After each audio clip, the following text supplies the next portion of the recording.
Hoje iremos mergulhar em um clássico absoluto da música italiana. Uma daquelas canções que contam uma história, que embalam gerações e que todo italiano sabe cantar. Estou falando de Sotto il segno dei pesci, do gigante Antonello Venditti. Esse título da música significa Sob o signo de peixes. Mas quem é esse artista? Para quem não o conhece, Venditti é muito mais que um cantor. Ele é um cantautor. Na Itália, esse termo define o cantor-compositor, que escreve as próprias letras e músicas, geralmente com mensagens muito profundas. Nascido em Roma, ele é a voz da capital italiana. E eu preciso abrir um parêntese aqui, porque essa música traz uma energia muito boa. Uma vibração que é a marca registrada do Venditti. Sabe aquela canção que, na primeira vez que você escuta, talvez nem ache nada de tão especial? Pois é, com algumas músicas dele é assim, mas eu te dou um conselho. Escute a música umas 3 vezes. Parece mágica. Na terceira vez você percebe que já está apaixonado pela melodia e sente que ela carrega um poder de inspiração, um sentimento e uma energia muito gostosa e que fica com você o dia todo. É por isso que eu escolhi esse clássico para apoiar seu aprendizado hoje, porque quando a música mexe com a nossa energia, o conteúdo entra de uma maneira muito mais natural. Mas vamos falar dessa música, Sotto il segno dei pesci. Ela é de 1978, um período de grande turbulência na Itália. Ela funciona como uma autobiografia cantada, uma reflexão sobre a vida, as paixões e os sonhos. O Venditti, que é do signo de Peixes, usa o próprio signo como metáfora para essa jornada. É uma canção sobre crescer e sobre as marcas que a vida nos deixa. E hoje eu preparei algo especial. Nós vamos fazer uma aula utilizando um trecho dessa música exatamente da mesma maneira que eu costumo trabalhar com os meus alunos. Vou seguindo o fluxo da aula e a gente explora cada detalhe até onde o conteúdo for produtivo. Lembrando que, se você quiser ouvir a música completa, com a letra e a tradução focada no ensino do italiano, ela já está postada no canal do Zio Adornato no YouTube. Para a nossa aula de hoje, vamos manter aquele padrão de 4 linhas que eu considero ideal para o estudo. Na primeira linha é a letra em italiano. Na segunda linha, destaque para as pronúncias de sílabas diferentes. Na terceira linha, a tradução literal palavra a palavra, que é fundamental para você entender a estrutura do idioma. E na quarta linha, a tradução interpretativa, que eu só acrescento quando precisamos de uma explicação melhor para o entendimento perfeito da frase. Vamos para a primeira frase da música. Ti ricordi quella strada, que significa você se lembra daquela estrada. Aqui eu quero dar um toque especial para a sua pronúncia. Em italiano, o grupo de letras Q, U, E tem o som de que.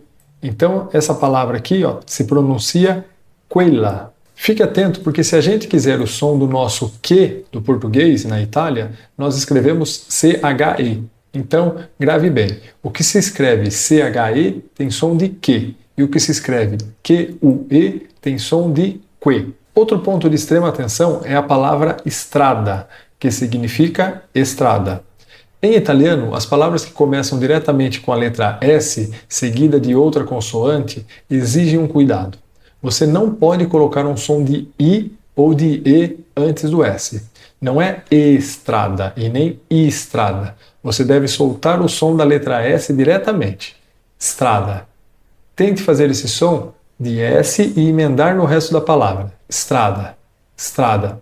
Percebeu como essa palavra é parecida com o nosso português? Mas esses pequenos ajustes de pronúncia é o que vão te ajudar a se comunicar melhor. Vamos avançar para a próxima frase, que também é muito tranquila. Eravamo io e te, que significa éramos eu e você. Aqui o destaque vai para a palavra eravamo. Essa forma verbal é exatamente o nosso éramos ou estávamos. É a conjugação do verbo ser ou estar no passado, que em italiano chamamos de passato imperfetto. É importante você saber que o verbo essere, que é o verbo ser na Itália, funciona de um jeito parecido com o inglês. Ele também tem o significado de estar. Por exemplo, se eu quiser dizer eu parei porque estava cansado, em italiano eu diria mi sono fermato perché ero stanco. Só para a gente praticar a conjugação desse tempo verbal e apoiar seu aprendizado, vamos passar por todas as pessoas. Olha aqui no quadro. Eu era ou eu estava, em italiano é io ero. Você era é tu eri. Ele ou ela era é lei ou lui era. Nós éramos, que é o que está na música, é noi eravamo. Vocês eram, voi eravate. E eles ou elas eram, em italiano se diz loro erano. Lembrando sempre que loro serve tanto para eles quanto para elas. Seguindo na música temos e la gente que correva. A tradução é e a gente que corria. Aqui, atenção redobrada na pronúncia da letra G. Em italiano, o G tem som de DJ, então não fale gente como no Brasil. O correto é gente, gente. E olha só quem apareceu, a palavra CHE, que falamos no início, e que essa é a forma de escrita que devemos ler com o som de que. Eu destaquei a palavra correva porque ela reforça aquele tempo passado que acabamos de ver. Vamos conjugar o verbo correre para você ver o padrão. Io correvo, eu corria. Tu correvi, você corria. Lei, lui ou la gente, como está na música, dizemos lei, lui ou la gente correva. Noi correvamo, voi correvate, e para eles ou elas corriam, loro correvano. Eu incluí la gente junto com a terceira pessoa porque funciona igualzinho no Brasil. Gente é considerado um sujeito singular para a conjugação do verbo, embora represente um grupo de pessoas. Quer ver a diferença na prática? Olha esse exemplo. Se trocarmos la gente que correva por le persone, que significa as pessoas, a conjugação muda, assim como no nosso português. Ficaria assim, ó, e le persone que correvano, ou seja, e as pessoas que corriam. Repare na diferença. E la gente que correva contra e le persone que correvano. Muda o tempo verbal porque gente é singular e usa a pessoa ela. E persone ou pessoas é plural, usando a conjugação do elas. Mas atenção aqui, porque essa expressão traz uma pegadinha que pode confundir muito a nossa cabeça de brasileiro. No Brasil, quando dizemos a gente, estamos nos incluindo no grupo, certo? É o nosso jeito informal de dizer nós. Mas na Itália, la gente tem um sentido diferente. Refere-se às pessoas, ao coletivo. Geralmente é um grupo externo a você. Aqui nessa frase da música, la gente que correva, o personagem da música, que é o cantor, está fora do grupo que corria. Isso se confirma se lermos a frase posterior, que já vamos ver na sequência, que diz assim, e gridava insieme a noi. Fica claro que o sentido é um grupo de pessoas que corria, que é la gente, e gritava junto a nós. Entender essa pequena diferença de perspectiva te ajuda, pois quando você estiver na Itália e ouvir alguém falar la gente, você saiba que a pessoa está se referindo ao público, aos outros, e não necessariamente se incluindo como nós fazemos aqui. Um exemplo, se você escutar alguém falando la gente é cativa, ele está dizendo que as pessoas são más, e não está se incluindo no grupo. Ficou claro para você? Mas voltando aqui para o quadro de conjugação, um ponto muito interessante do italiano é que existe uma terminação diferente para cada pessoa do verbo.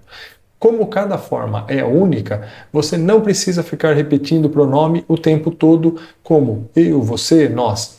Na verdade, na Itália, muitas vezes nem é recomendado incluir o pronome. Por exemplo, no Brasil eu diria eu corria muito. Eu preciso dizer o eu, porque se eu disser apenas corria muito, você não sabe se sou eu, se é você ou se é ela que corria. Já em italiano, eu apenas digo correvo molto. Já está claro que sou eu, porque não existe outra pessoa que usa a terminação evo para esse verbo nesse tempo. Dê uma olhada no quadro e veja os outros tempos desse exemplo como são diferentes. Correvo, correvi, correva. Agora vamos para uma frase bem legal. E gridava insieme a noi, que significa e gritava juntos a nós. As palavras aqui são muito parecidas com o português, mas temos uma que é o grande diferencial, insieme. Para você memorizar essa palavra e nunca mais esquecer, eu vou te contar uma história. Quando eu morava na Itália, eu jogava em um time e dividia a casa com outros jogadores. Um dos meus companheiros se apaixonou pela internet por uma brasileira. E chegou o momento em que essa menina, junto com um grupo de amigas, foi para a Itália para que eles se conhecessem pessoalmente. Eles ficaram tão próximos e o clima foi tão bom que o grupo todo decidiu fazer uma tatuagem juntos. E qual palavra vocês acham que eles escolheram tatuar? Exatamente, insieme. Todos tatuaram essa palavra no mesmo lugar do braço. A tradução, como vimos, é juntos. Para eles, simbolizava aquela união forte e também a lembrança da Itália. Eu espero que essa história te ajude a associar que insieme é juntos. Agora, como curiosidade, essa turma foi embora e não deu nem um mês e eles já tinham se separado. A tatuagem ficou, mas o insieme acabou rapidinho. Mas vamos dar uma olhada no contexto geral do que vimos até agora. Ti ricordi quella strada? Você lembra daquela estrada? Eravamo io e te, estávamos eu e você, e la gente que correva, e a gente que corria, ou melhor, e as pessoas que corriam, e gridava insieme a noi, e gritava juntos a nós. Essa parte da letra faz uma alusão clara ao tempo da juventude do personagem, ou do próprio cantor junto com sua companheira. Como eu mencionei, muitos dizem que essa música é a própria autobiografia do Antonello Venditti. É um olhar nostálgico para o momento de união e movimento. Vamos seguir com a nossa análise mergulhando em uma frase que revela muito sobre o desejo e a vontade. A próxima linha da música é Tutto quel che voglio pensavo. A tradução é tudo aquilo que quero eu pensava. Ou ainda, tudo aquilo que eu desejo eu pensava. Aqui vamos reforçar alguns pontos de pronúncia que já começamos a ver. Primeiro, a pronúncia dessa palavra aqui, que tem som de quel. Depois, o nosso já conhecido CHE, com som de que. E um destaque especial para o som de GL na palavra voglio. Lembre-se, em italiano o GL tem som de LH. Então, nada de falar voglio. O correto é voglio. Agora, vamos olhar para esse verbo, o verbo voglio, que significa quero. Ele vem do infinitivo volere, que é o verbo querer. Para apoiar seu aprendizado, eu vou te passar a conjugação completa dele no presente, para você já ir se familiarizando. Se eu quero, digo io voglio. Se você quer, dizemos tu vuoi. Para ele ou ela quer, usamos lei ou lui vuole. Se nós queremos, dizemos noi vogliamo. Se vocês querem, voi volete. E para eles ou elas querem, dizemos loro vogliono. Eu sempre digo que esse verbo é fundamental para o turista, especialmente aquele que está com dinheiro no bolso e quer aproveitar as compras e os restaurantes na Itália. É o verbo do eu quero isso, eu quero aquilo. Mas atenção, embora voglio significa eu quero, essa forma pode soar um pouco direta demais ou até indelicada quando você vai pedir algo em uma loja ou restaurante. Nesses casos, o mais correto é usarmos a forma polida, que em vez de voglio seria vorrei. O vorrei é o nosso eu gostaria. Mas, voltando ao voglio, como é que a gente faz para memorizar essa palavra se ela não se parece nem um pouco com o seu significado em português? Aqui entra o meu método de associação. Sempre que possível, eu uso a origem das palavras para facilitar a sua vida. O verbo volere tem a mesma raiz da nossa palavra vontade, que em italiano é bem mais parecida. Vontade em italiano é volontà. Vontade, volontà. Percebeu onde eu quero chegar? Verbo volere lembra volontà, que lembra vontade. Se você tem vontade de algo, é porque você quer algo. Então, se você quer um café e quer usar o verbo italiano, pense na sua vontade. Io voglio um café. Uma curiosidade que ajuda ainda mais na memorização dessa palavra tão importante. Na evolução do português, a palavra vontade não virou um verbo, mas no italiano virou. Como aqui no Brasil não temos o verbo vontadar, usamos querer. Na Itália, volontà, que tem a mesma origem de vontade, virou o verbo volere. É esse tipo de técnica que eu utilizo para ajudar o aluno a criar associações com palavras que não são similares com o português. Isso otimiza o seu aprendizado e acelera a aquisição de vocabulário. Se esse tipo de dica faz sentido para você, não deixe de comentar aqui, porque eu quero saber se isso realmente te ajuda. Avançando na letra, temos uma frase bem simples. É solamente amore. É somente amor. Dispensa grandes explicações porque as palavras são praticamente idênticas ao nosso português. É apenas a constatação de que o sentimento que movia aquele momento era o amor. Mas logo em seguida, Venditti canta E di unità per noi. E di unità per noi significa e unidade para nós, ou e união para nós. Aqui eu quero que você note um detalhe que eu acho maravilhoso no idioma italiano. Repare que a frase começa com ed. Por que esse D aparece ali? É simples, a palavra seguinte, unità, começa com uma vogal. Para que a pronúncia fique mais fluida e musical, o italiano acrescenta o D junto à vogal E. Em vez de dizer E unità, o que causaria um solavanco na fala, E unità, dizemos edunità. São esses detalhes de sonoridade que tornam o italiano uma língua tão apaixonante, embora eu seja suspeito para falar. Que meritiamo un'altra vita, que merecemos uma outra vida. Quando temos o artigo indefinido una seguido de uma palavra feminina que começa com vogal, como altra, o artigo perde a vogal A e ganha aquele tracinho que chamamos de apóstrofo. Mas aqui tem uma pegadinha que muita gente se confunde. E se a palavra seguinte fosse masculina? Se fosse outro, ou seja, altro? Nesse caso, o artigo masculino já é naturalmente um. Como ele não termina em vogal, ele não perde nada. Então, não existe apóstrofo no masculino. Ficaria apenas um altro. E na hora de falar, a gente já emenda o som. Um altro. Memorize isso. Apóstrofo no artigo indefinido um é sinal de que a palavra seguinte é feminina. Próxima frase. Più giusta e libera se vuoi. Traduzindo, mais justa e livre se você quiser. Primeiro ponto aqui, a pronúncia de giusta. Lembre-se que o GI em italiano tem som de DGI, então nada de giusta. O correto é giusta. Depois temos a palavra più, que significa mais. Essa é uma palavra que você vai usar o tempo todo, então é essencial aprender. E para memorizar, como fazemos? Vamos ver aqui na tela.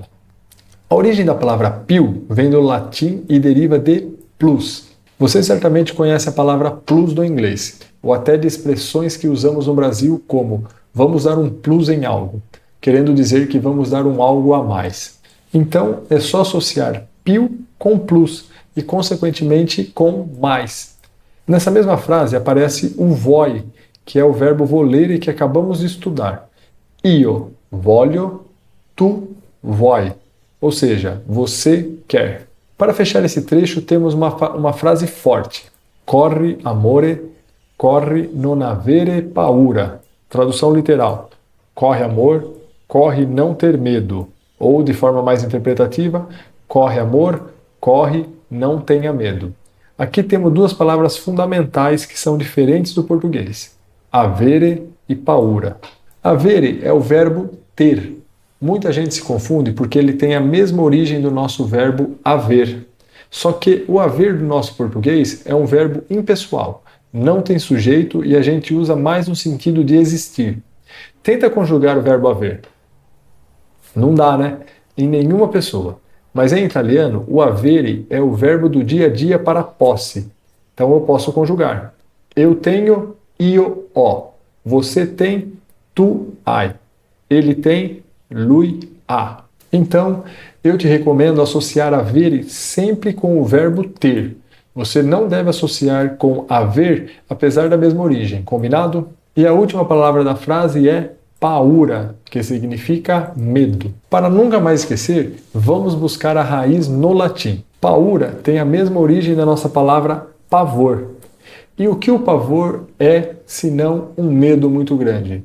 Então, sempre que ouvir paura e der um branco e não lembrar o que significa, lembre-se de pavor. Duas palavras começadas com P e A. Paura, pavor. E você chegará imediatamente ao significado de medo. Paura, pavor, pavor, medo. Vamos fazer um resumo desse bloco que acabamos de ver. Tutto quel che voglio, pensavo. Tudo aquilo que eu desejo, eu pensava. É solamente amore. É somente amor. E di unità per noi, e união para nós, que meritiamo un'altra vita, que merecemos uma outra vida. Più giusta e libera se vuoi, mais justa e livre se você quer. Corri, amore, corri, non avere paura. Corre, amor, corre, não tenha medo. Venditti canta sobre o desejo de uma vida melhor, uma vida mais justa e livre, pedindo para que seu amor não tenha medo de correr em direção a esse futuro. É um grito de esperança e coragem em meio àqueles anos conturbados que a Itália vivia. Reparei que nosso vídeo já está com um tempo excelente. Por isso, para não ficar cansativo e para que você consiga absorver bem tudo o que vimos, vamos encerrar a nossa aula por aqui hoje. Mas e então? O que você achou dessa aula? Viu como o italiano pode ser aprendido de um jeito simples e divertido? O seu próximo passo é ir lá ouvir a canção completa e colocar em prática tudo o que a gente viu aqui hoje. Se esse vídeo te mostrou que aprender italiano pode ser leve, direto e divertido, por favor, compartilhe com quem você sabe que vai gostar desse conteúdo. E claro, se você quer que eu continue trazendo essas aulas com música, não esqueça de deixar o seu joinha e se inscrever no canal. A sua interação é o que me motiva a continuar produzindo esses conteúdos. Ciao amici e alla prossima!